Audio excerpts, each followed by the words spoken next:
Actuellement, le programme donne à ceux qui en ont le moins besoin. Mais si je repars de mon paramètre, c'est tant par vache, tant par porc, tant par hectare. Ça, on ne peut pas critiquer cet aspect-là. Mais rendu à une certaine taille, les coûts de production ne tiennent plus.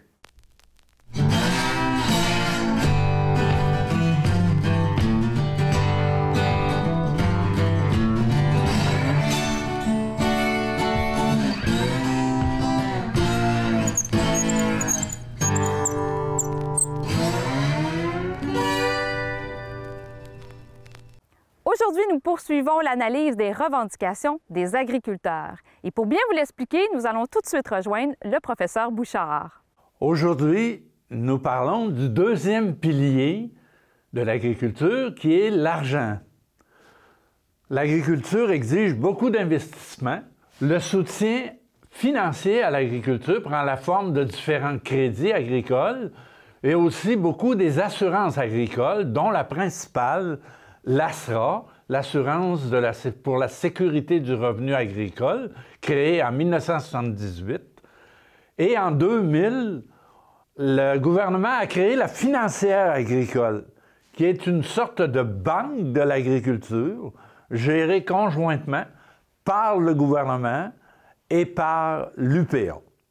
Les agriculteurs sont réputés pour demander constamment de l'aide financière au gouvernement. Mais pourquoi c'est si important l'argent en agriculture, Roméo? Bien, tous les pays, naturellement, soutiennent financièrement leurs agriculteurs. Parce que l'agriculture est une activité essentielle pour nourrir leur population. Et en plus, l'agriculture, c'est une activité qui exige beaucoup d'investissement, beaucoup d'argent. Au Québec, par exemple, si on additionne les fonds publics qui viennent du fédéral et du provincial, on totalise pratiquement 2 milliards par année.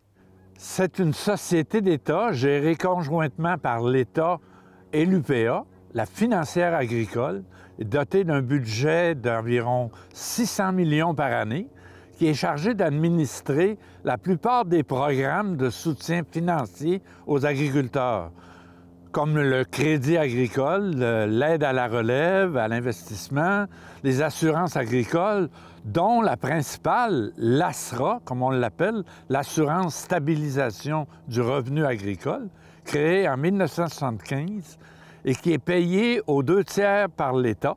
Cette assurance, l'ASRA, compense le producteur pour l'écart enregistré entre son coût de production et le prix obtenu. Et il n'y a pas de véritable plafond sur les volumes assurables. Par contre, il y a un plancher qui disqualifie les plus petits.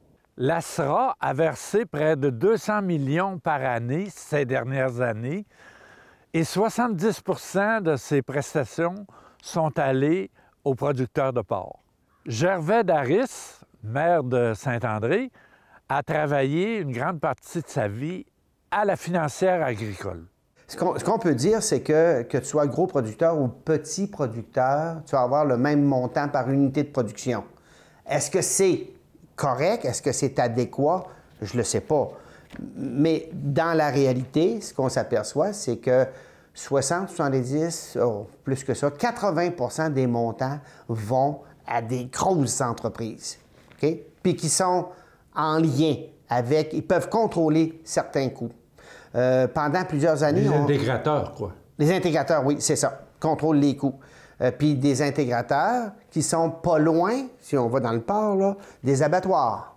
Donc, le programme soutient les prix des agriculteurs que les abattoirs qui sont contrôlés par les gros intégrateurs déterminent.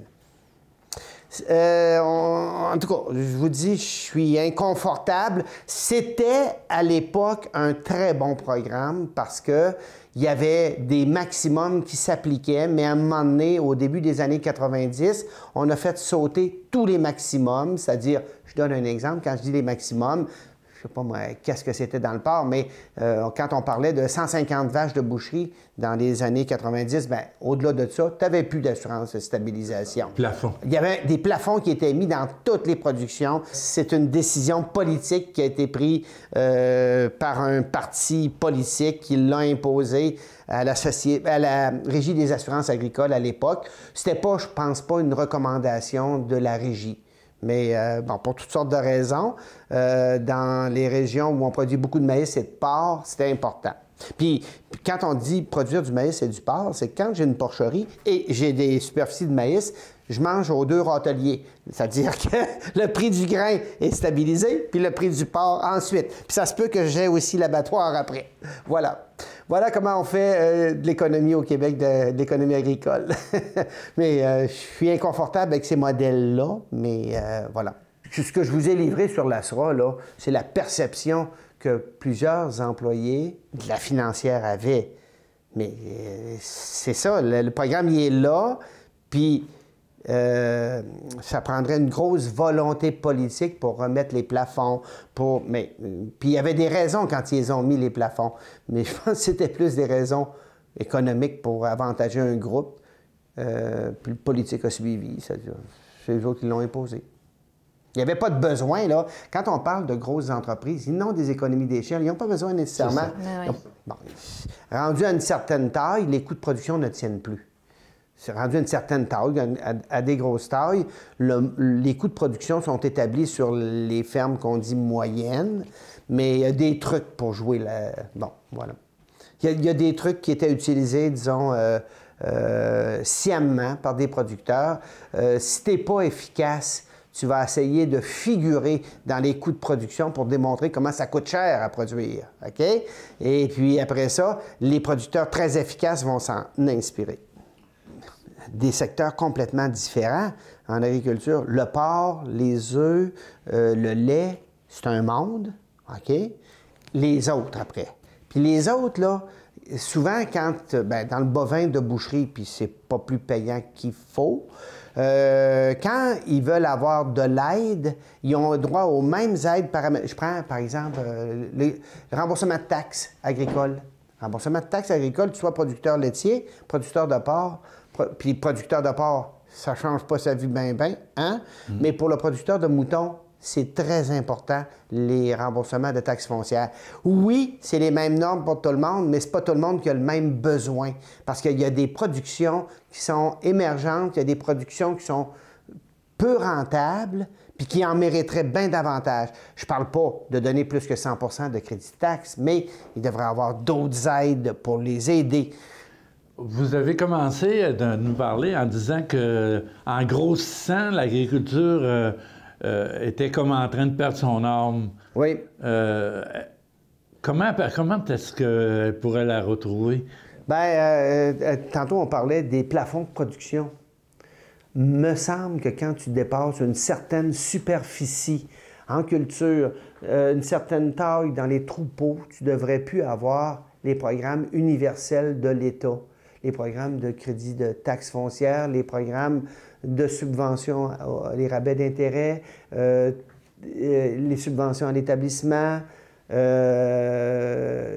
puis qu'on conserve les mêmes budgets, mais qu'on les donne davantage à ceux qui s'établissent en agriculture, puis notamment dans des productions qui sont moins payantes. Parce qu'il y en a des productions moins payantes. On n'a rien qu'à regarder les fraises, les framboises, les cultures, le maraîchage. Il y en a tellement de choses qu'on pourrait faire. Et c'est des productions qui sont utiles, qui peuvent nourrir commercialisation courte. Ben oui. Ouais. Ah oui, mais à l'heure actuelle, ça prend beaucoup de main-d'œuvre. Ces gens-là ne sont pas capables de vraiment d'outiller la production puis d'être très rentables. Puis on en a des petits producteurs de maraîchage ici, mais il n'y en a pas qui ont émergé puis qui sont rendus à des tailles là, où ils peuvent exercer un pouvoir sur le marché. Puis ça a des hauts et des bas, ces productions-là. Puis bon. Parce qu'il est normal qu'on soutienne l'agriculture, oui, mais pas n'importe laquelle. Pas n'importe laquelle, c'est ça. Il faut être plus sélectif. OK? Il faut être plus sélectif. L'ASRA a arrêté de... il me semble que c'est dans le veau de lait. Ils ont arrêté. Ils auraient dû arrêter avant. Ils auraient pu faire entrer, par exemple, les producteurs de chèvre. Hein? Puis les producteurs de chèvre, il n'y a toujours pas de stabilisation. Les producteurs de chèvre, ils vivent de sourds à l'heure actuelle. Ça fait des années que c'est comme ça. On veut implanter cette production-là, puis on n'y met pas les moyens. Hein? Mais on pourrait en trouver un certain nombre d'autres. On parlait des fraises, tantôt on parlait des crucifères, carottes, navets. On aurait du volume, les oignons. On aurait quand même des besoins importants ici. On fait beaucoup d'importations des États-Unis. Hein? Bon. Le soutien financier est évidemment le meilleur moyen pour orienter les agriculteurs vers le type d'agriculture qu'on souhaite. Les agriculteurs font ce qui paye le plus, normalement. En ce moment, il est clair que le soutien financier favorise le modèle dominant qui est en place, l'agriculture industrielle, souvent orientée vers l'exportation. Tous les intervenants qui préconisent la diversification de notre agriculture que nous avons interrogés ont souligné l'importance de réformer le financement, particulièrement l'ASRA. Dans le fond, l'agneau n'est pas rentable comme production au Québec. C'est parce qu'il y a une assurance stabilisation du revenu qui fait en sorte que chaque année, on reçoit des compensations parce qu'on vend en bas du coût de production. Ça, c'est chaque année, on reçoit ces compensations-là. Moi, je suis un peu radical, mais je serais pour l'abolition de cette façon-là de subventionner l'agriculture, d'une certaine façon, mais qu'on le fasse autrement sur la valeur écologique, sur l'occupation du territoire, sur des terres qui ont une moins grande valeur puis où on fait du pâturage, sur la valeur de paysages humanisés. Moi, le nombre de personnes qui arrêtent dans l'été juste pour prendre des photos, pour demander s'ils peuvent aller dans le champ, s'ils peuvent... je veux dire, au niveau de la vie, au niveau du Kamouraska, je suis comme la carte postale qui fait que bien du monde vienne, mais en même temps, moi, ça ne m'apporte rien là, dans mon portefeuille. Là. Ouais. Mais si à un moment donné, il y avait comme un moment donné de dire, bon, ben c'est ça, on considère que vous avez un apport au niveau de la région. Puis, au niveau des pratiques, le fait que certaines places, je fais juste une coupe de foin, bien, les oiseaux, ils ont le temps de faire la nidification dans le champ. Puis, bon, fait que là, au niveau écologique, de se dire, OK, bien, ça vaut, ça vaut des points, là, puis de faire que...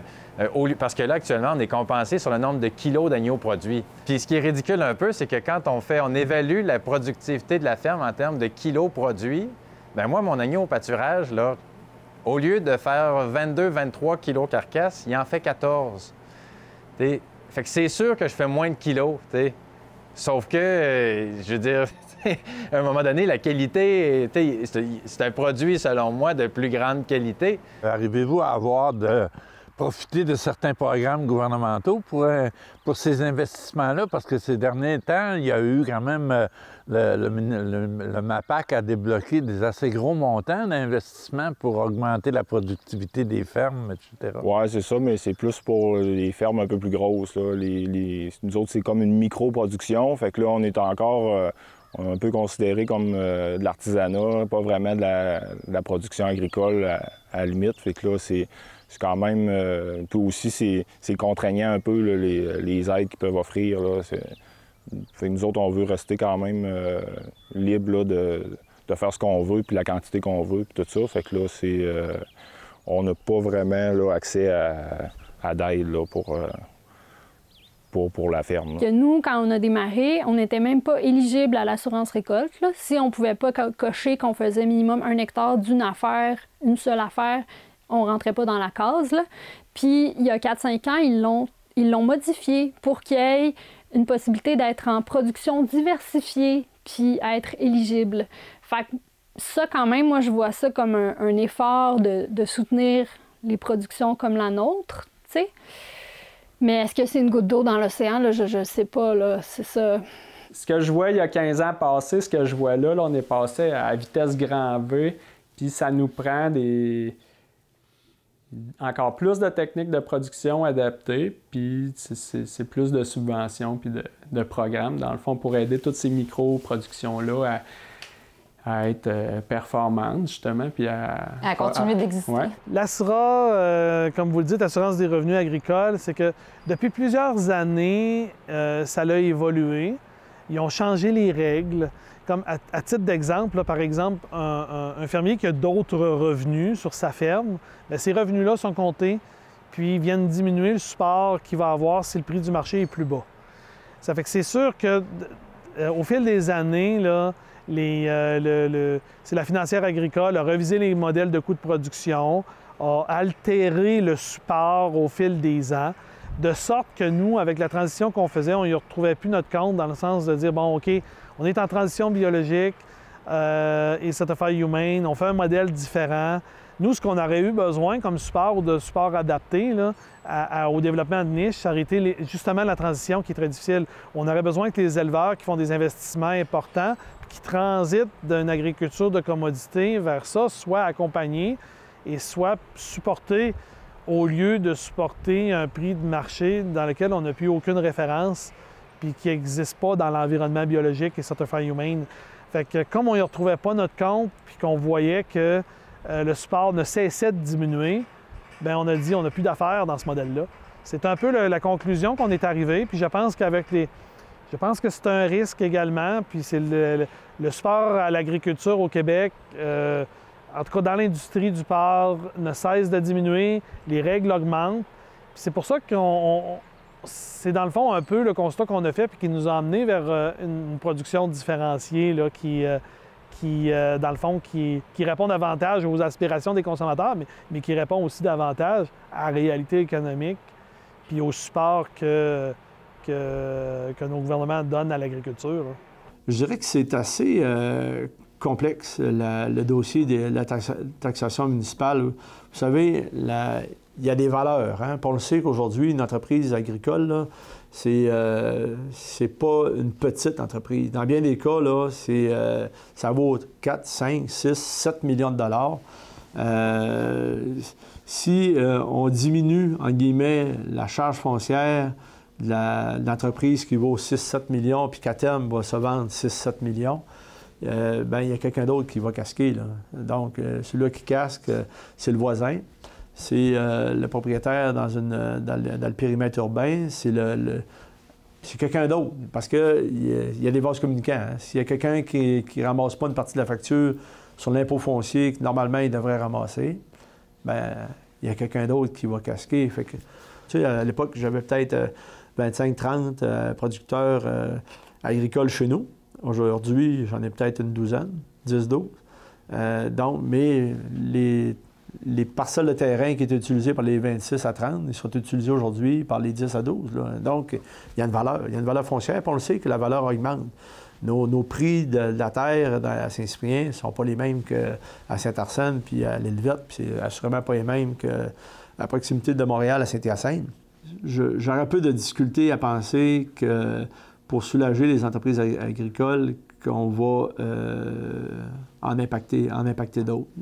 Le gouvernement du Québec a fait des choix dans le passé, puis nous, on a dit plus jamais de transfert de responsabilité ou autre sans qu'on soit impacté. Là. Fait que là, ça, je pense qu'on serait impacté par une révision de la fiscalité agricole qui serait avantageuse pour des entreprises qui vont éventuellement se vendre à bon prix, parce que les prix augmentent. On le voit, là, tu sais, le secteur d'évaluation municipale, là, tout ce qui est, en tout cas pour ce qui est de la MRC de Verdillo, tout ce qui est du secteur urbain, c'est assez stable. Il n'y a plus d'augmentation comme les dernières années. Par contre, tout ce qui est des fermettes, des fermes, du monde forestier, bien là, il y a un accroissement. Là, on parle de 15 à 20 fait que, donc, je dirais, faut pas soulager, faut pas que le gouvernement du Québec pense soulager les entreprises agricoles en impactant les autres citoyens de la municipalité. Ça ne serait pas un bon choix. Ça ne serait pas un bon choix.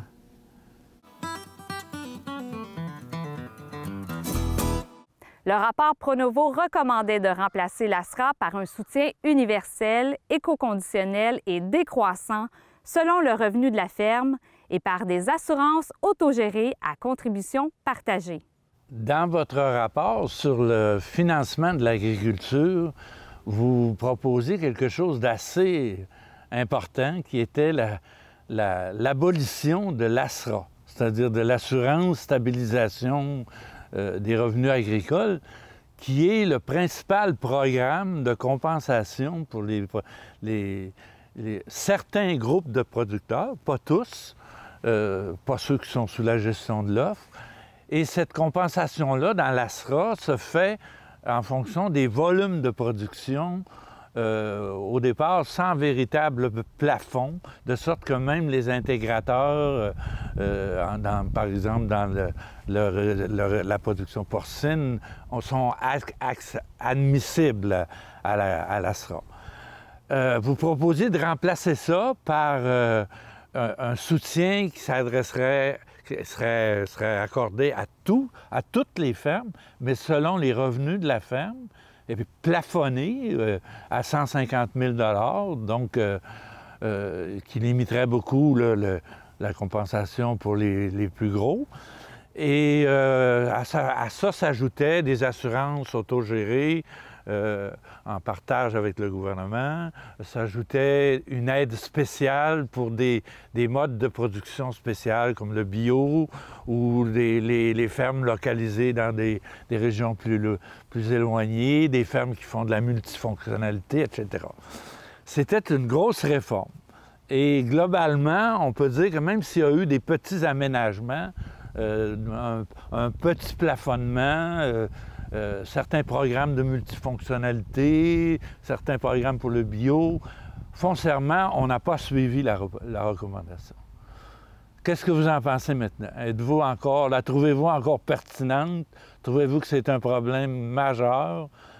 Comment vous réagissez face à ça? Les principes qu'on a mis de l'avant pour, dans le fond, proposer ce que vous appelez cette réforme, ces principes-là valent toujours. Par exemple, on trouvait que c'était un peu abusif de soutenir un système, ça c'est le système qui a été retouché un petit peu depuis, là, mais quand même qui était à l'époque le système prévalent. C'était abusif de soutenir un système qui donnait à quelques producteurs au Québec, je pense beaucoup au porc, des montants faramineux. On trouvait que c'était pas juste de faire en sorte que certaines productions soient sous ASTRA, puis d'autres non, parce que ça a des répercussions sur les régions. Il y a des régions où on a de la difficulté à cultiver le maïs, alors que dans d'autres, ils sont subventionnés, soutenus par l'ASRA. On trouvait aussi que c'était bien beau subventionner, mais qu'il fallait que ces subventions de l'État soient accompagnées, favorisent, dans le fond, des pratiques plus respectueuses de l'environnement. C'est tout ça qu'on a mis sur la table. C'est tout ça qu'on a jeté en pâture à ceux qui ont fait des rapports qui allaient dans le même sens par la suite. Oui, parce qu'il y a eu le rapport Saint-Pierre qui avait foncièrement donné son agrément à l'application de cette mesure-là. C'est clair. Puis pour nous, on était, souvenez-vous de l'époque, les commissaires et moi, on n'était pas des spécialistes. C'était notre façon de faire appel à des gens qui sont vraiment des gens qui connaissent à fond ce genre de mécanisme-là pour dire, écoutez, emparez-vous donc de nos principes, vérifiez-les, et puis voyez comment on peut les jouer. Le rapport Saint-Pierre, c'est ça. Mais même un pays qui voudrait axer son agriculture vraiment sur l'autosuffisance alimentaire du pays devrait subventionner. Oui. Même si ce n'est pas pour couper l'herbe sur les pieds à d'autres compétiteurs. Est-ce que l'agriculture, c'est quelque chose qui exige énormément d'investissement et qui est tellement vital pour la population qu'il faut la subventionner? Exact. Pour moi, ça va de soi. il faut que l'agriculteur, et puis souvenons-nous d'un certain passé pas trop lointain, que l'agriculteur ait un revenu qui soit un revenu décent pour le travail qu'il fait.